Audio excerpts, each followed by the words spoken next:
excuses. She's an older lady. She did not mean it to. At the end of the day, you don't have to be disrespectful. Yes, she did. My mama not rude like that. She said excuse me. You just being rude. No, she being rude. She's being rude. She already had an attitude. It's nothing. It's no reason for you to say all of that. It was no reason. And she said she was sorry. And she said she was sorry. And she said she was sorry. Why your hair up now? That's why your shit up now. That's exactly why your hair up now. That's why I said. That's why you act like that, because you that's why. He was so rude. She said, excuse me, why you making a video? She said it's sorry. And she said sorry. Yes, she did, bitch. I was gonna grab her shit. My mama said sorry. You dumbass. Oh, my mama said sorry. No, you're a dumbass bitch. That's what you are. My mama said sorry. She's an older lady. You just so was the dude with her and the kid? Something to her. That's all that was. She said she was sorry. She said she was sorry. You act like she beat you up. She should have knocked your ass out if that was the case. If you was gonna do all of that, you look crazy. Tuck your bra in. If you gonna No, she don't look crazy if she protecting her mama like that, because we all would. wear a shirt like that, make sure you got the proper bra on, ho. While you talking all that shit, you not gonna disrespect my mama. Ain't nobody gonna disrespect my mama. Hey, big fella, head out the store. She said she was sorry. You just wanted an issue. Take that cart, head your ass out the store with your girl. Go talk to her at home, because you probably know she was in the wrong from whatever happened. It most likely looks like she might have been in the wrong, and he know that. And he ain't saying nothing. Go talk about that shit in the car. Go ahead. Take her out the store so this don't escalate no further. The right one. You thought my mama was by herself? She ain't never by herself. You would never disrespect my mama. I don't know how you feel about your mama, but you would never disrespect my mama. Period. Nobody would never disrespect my mama. She ain't even that type of woman. She ain't worth it. She ate that up though. She ate that up though. Cause I did the same thing for Diana. What you looking for today? She ate that up. Why you messing with her? Yeah, we eating healthy up here. Let's go. And I said, excuse me. You brought me with the bag. You brought me with the bag. I said, excuse me. What you want me to do? But why she thought she was gonna do that? Your daughter right there. She crazy. Oh, they're at Aldi's. I don't shop at Aldi's. Funny. I think I got an Aldi's around the corner from me. I think I might. I don't know.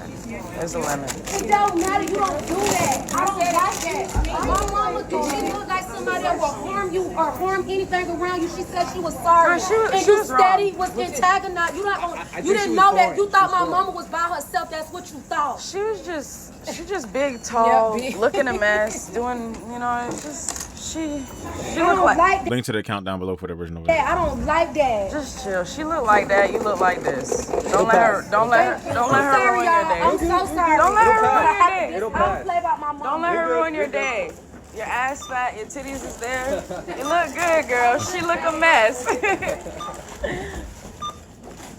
Every time we tell our parents not to do certain things because it's not safe, or when you're going somewhere by yourself, look to your left, look to your right.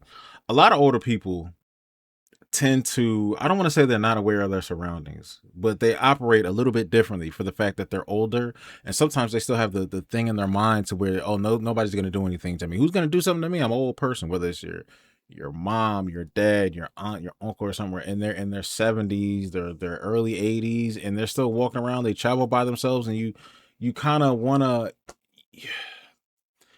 protect them, and you're not going to be there all the time. Given what's going on right now, you see all these older people being attacked in the streets, being disrespected a lot more than what we used to. You see videos of people getting knocked out, older people getting robbed. You see these cases on the news where there's a random woman, 68, walking down the street, and all of a sudden some kid hits her in the head with a hammer. You see those crazy news stories around all the time. So when you have your mom or your dad or whoever's the elderly in your family walking around by themselves somewhere, you hope that doesn't happen to them, because they're like a walking target for somebody to just try to take advantage of them, rob them, trick them out of some money or something like that. Just take full advantage and just do everything negative to them. And a lot of times, us as the children, the younger seeds, we tell them, hey, be careful out there. Don't walk here. Don't do this. And they still don't listen to us. So when they don't, and they tend to do those things, you tend to get afraid, for not only for them, but you'll get afraid because of what you will do. And it's like our parents don't know how it feels to be like, you don't know what I would do to protect you. If something happens to you, everything's going is done forever. I'm burning the whole shit down. Everything. I would have to go to jail. I'm afraid of what I will do to the other person. That person might die. For the fact that I remember one time I was coming out of the store, I was with some family, and there was a guy who was just like standing there asking for money. And he was like, "Hey man, can you help me out with like $5 or anything or whatever else?" And he said, "I just got out of jail." And I was curious. My brother asked, he's like, "Hey, what you got out of jail for? Like, what's going on?" Like, we hooked him up with some money, so we can get something to eat. It was like a Panera Bread, right down the street. And I asked him, "What'd you go to jail for?" He said, "I was in jail for." I think he did 25 years or something like that. It was 20 or 20. It was high. It was up there in the double digits. It was pretty up there. And he said, "I got out because I killed the guy who killed my mother."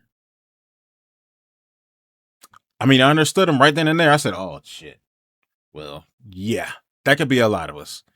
We're just afraid to see these situations right here is what, somebody being mean to an older person. Oh, get out the way. They're walking slow, they're moving slow. And you kind of got to be mindful of them. You got to be patient because you'll catch yourself sometimes and you'll be like, okay, this person is 70 something, they're moving a little slow. They're by themselves. They're not with family. I don't know what their family situation is like. They got daughters, maybe sons, maybe grandkids or something, great grand. I don't know what their family situation is, but you always got to think that's a significant other to somebody that they hold close, maybe.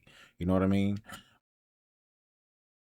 And you always got to think of it like, hey, let's say if your mother is a elderly woman or your elderly father, they're traveling by themselves. And just to think of if something like this happened and there was nobody there to back them up and you got somebody just cussing them out, when we see that situation right there physically in front of us, you almost want to automatically go in for the attack. And this is what that looks like, a straight crash out. We crashing out on you, period. I don't care if you're a woman or a man. That's my mother. You tend to disrespect her in front of me, I'm going to have to get the dude. I'm going to have to hype that dude up. Hey, get your girl. I might say, get your bit. You know what I mean? I might call your girl the B word right in front of you just to get you involved because you ain't doing nothing. If that was me and I'm a man and this is my mother and I got to talk to your girl that way and you as a man don't step in, I'm going to cuss you out and her out. And I'm going to cuss you out for not getting her ass. Get your girl straight. Because I don't want to slap her. I'm going to have to slap your ass. Just to let you know, nigga. And you got a kid with you. Y'all a whole unit. And you ain't moving fast enough with that shopping cart. Take your ass out the stove. Or we can just square up and squabble in the parking lot. That's what it's going to be. That's literally how it would be. You know what I mean? No matter, this is what happened with anybody and their parents. No matter how big or how small, we don't care. We just see red when it comes to our parents. We really care about when you have that tight, close-knit relationship. You know what I mean? So this is just a visualization of what it looks like to protect your own. Like when she said, you heard her when she said, "Oh, you thought she was by herself, so you just started going off on her. You think nobody gonna jump on you? You thought she was by herself, huh?" A lot of times parents don't tell you about situations they get into. If they get into it with some, because they'll know how their kids will act up. They're like, "Oh man, I get home, I'm gonna tell my kids," or "Oh, I tell them on the phone," or "We going to dinner tonight. I'm not gonna tell them I got into a fight the other day and I got into a little scuffle." "Yeah, why, mama? You 60 something years old? You getting into scuffles? What happened?" They gotta scratch on their face. You don't want to tell because they know we're gonna start looking for the person. We're gonna be extremely defensive to the point that where they get scared. Your own parents will get scared of what you would do. You want to slap the shit out of me, right? Yeah, exactly. So I should slap the shit out of you, right?